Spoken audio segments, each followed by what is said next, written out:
Hey yo, this is your boy Vega the Chosen, coming at you with another video. They call me Mr. Vega Genesis, right? As you can see from the back here, there's a lot of games, a lot of game related stuff. Um, I'm a big time game collector. I don't talk about it too much on my channel, but yeah, I'm crazy about it. You know, um, I got a couple things here. I got everything down here. You can't see it, but um, behind me, everything. Obviously, you can see the GX TV. Um, maybe there's a Dreamcast. You know, there's a Saturn over there. 3DO down here. Hard to see. It's dark down there. I got the PlayStation 3 TV here. I got the PlayStation 3 over here. It's all hooked up with the Retron 5 that I've had forever. There's a PlayStation 2 over there, PlayStation 4, PS1 with the screen, as you can see.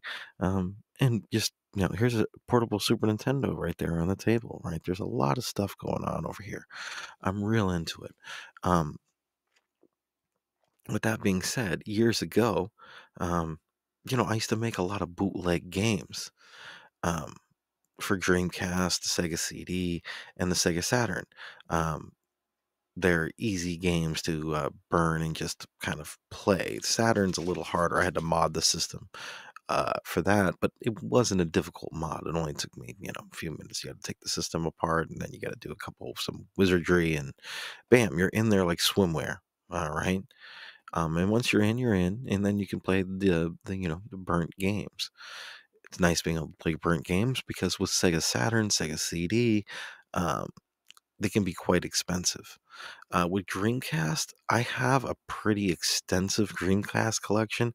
I have all the good games for the most part, all the games that I love, and a lot of expensive games for the system.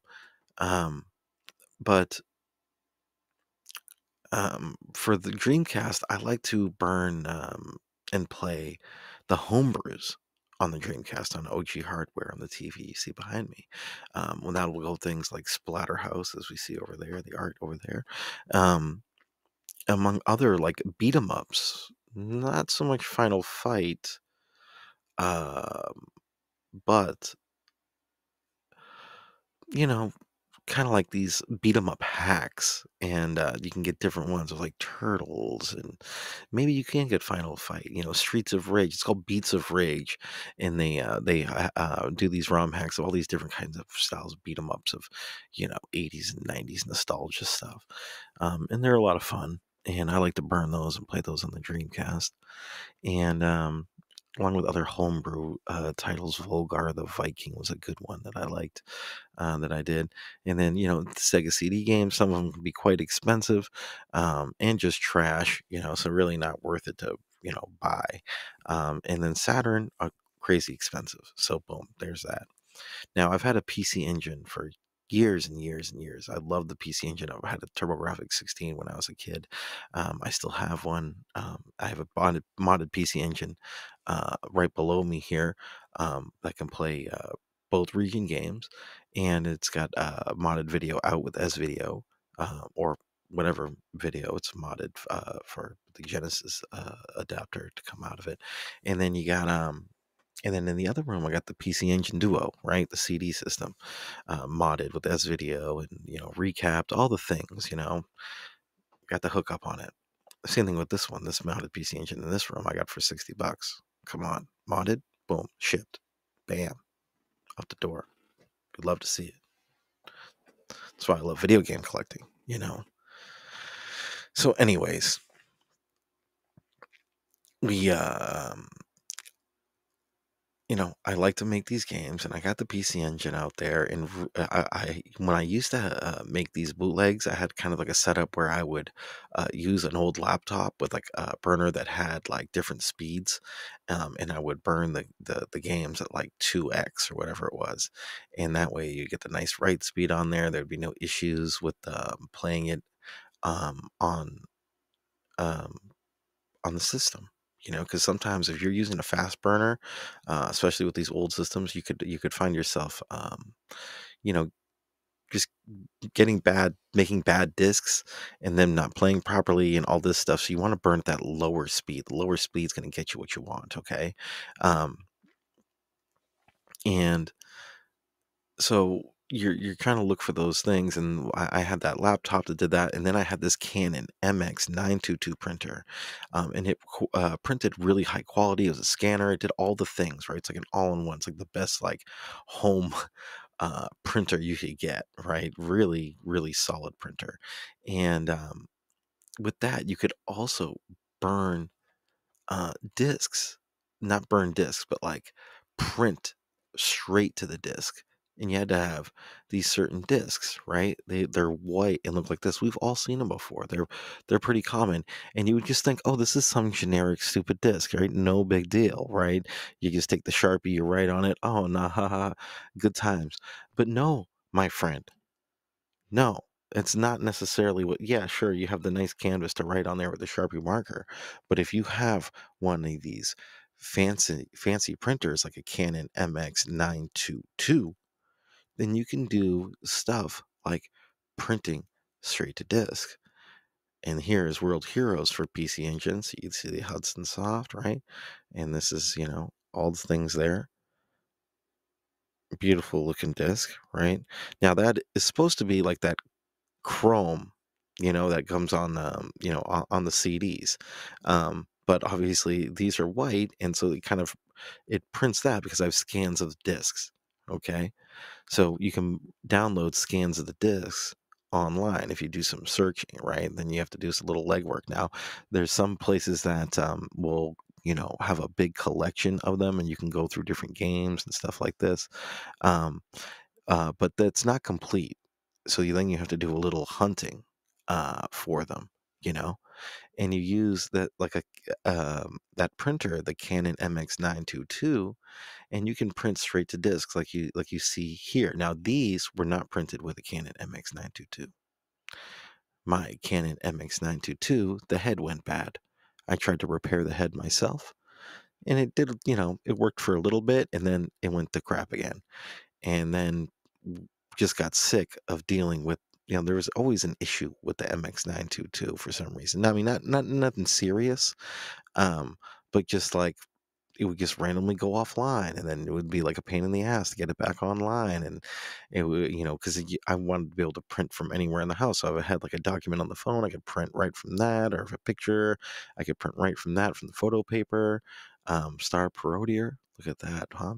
Beautiful. What's Come on, dude.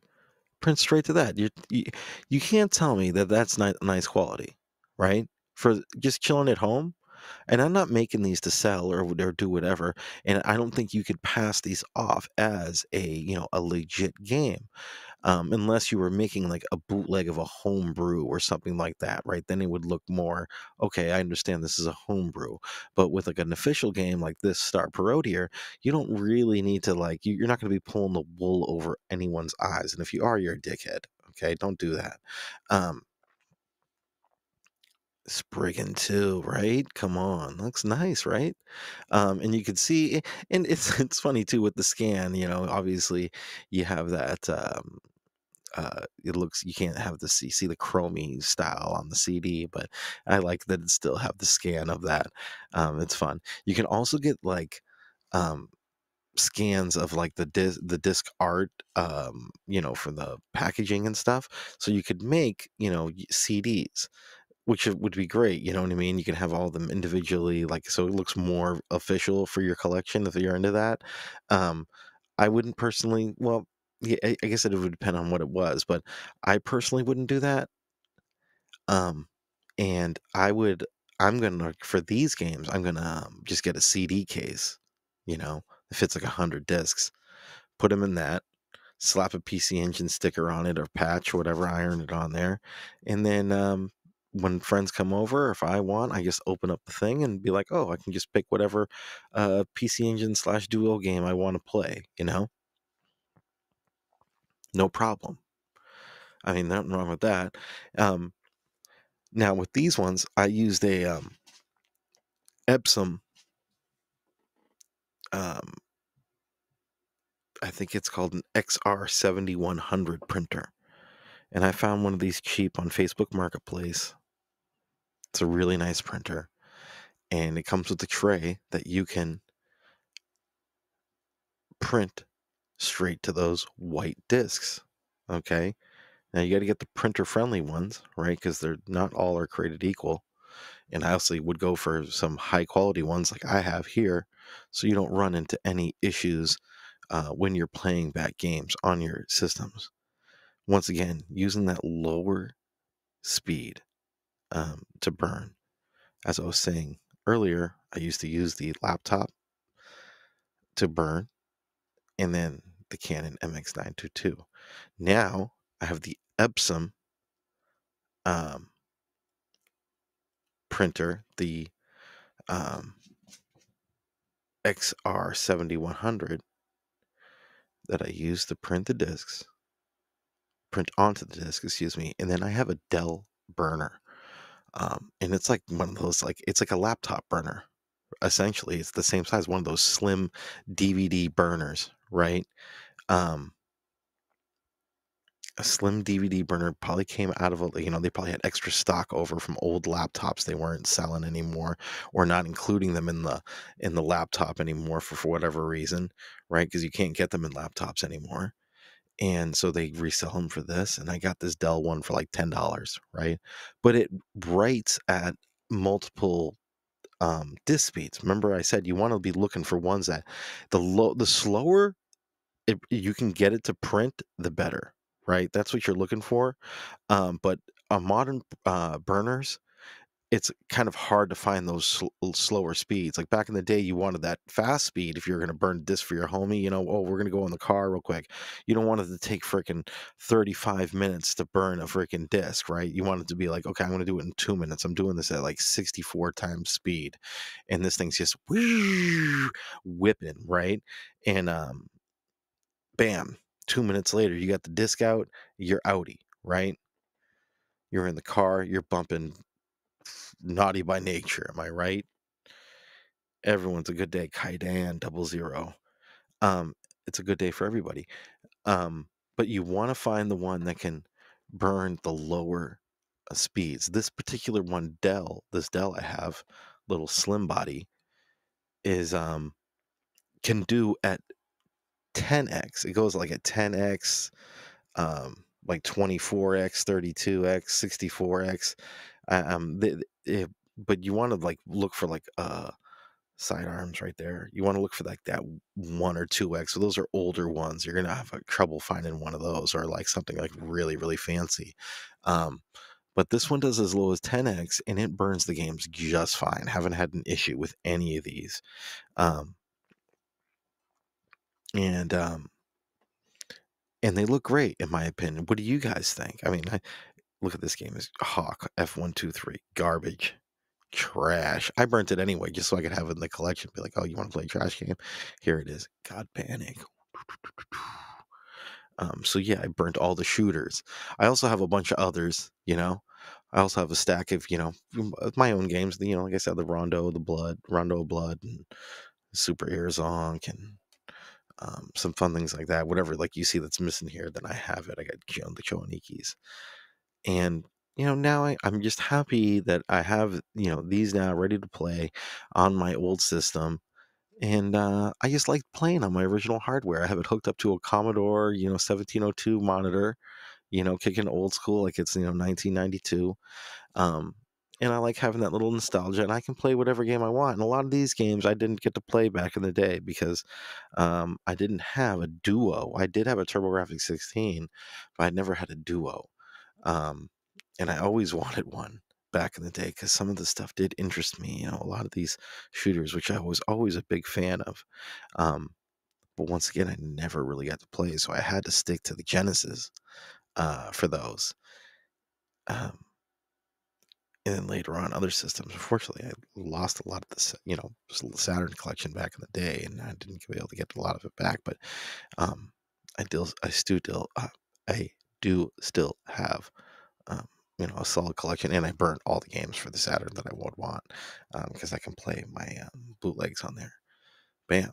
So yeah, we have fun with it, man. So maybe if it's something that interests you, if you're, bored at home and you want to waste some time or just have something fun to do, and maybe you can get creative with it. Maybe you don't want to use scans. Maybe you're like a little artsy guy and you want to, zero wing. Just took this out of the bird. This is the last game. This is the last game I burnt for the PC Engine. That's gonna be it for me. It's over, Johnny. It's over. I don't need to deal with that anymore. Boom. So the PC Engine collection is now complete. The bootleg collection. We're doing it bootleg style. I can show you here now that I've finished burning the last game. I can kind of unplug this DVD burner and show you here real quick before I head out. So here it is. Got the little Dell right here. Boom. It's got this little USB cord that's super whack. With the micro USB. Probably work for an old thing. It's got one button on it. Very, very basic. The DW316. And this works great for my PC Engine games. Now, the issue here with this, well, I guess it's really not an issue. It's just the way I have it set up. I should have it in front of my PC. I have an HP mini desktop, Elite Desk. Probably you've seen them online. I got the nicer version one. I actually got a couple of them now. But anyways, just the way I had it hooked up is kind of an awkward spot. But now I don't have to really worry about it. I can put this bad boy back away, and wait for another day where I want to burn another game. But I think I have all the PC Engine games that I want right now, which is really nice. And I look forward to diving in and playing some of these great games that I've only played on emulation and not on my real hardware. So peace to that. Thanks for tuning in. This is your boy Vega the Chosen, the cryptonline.com, the listening sesh, the hip hop heads podcast, team one up 'em, saying peace and one.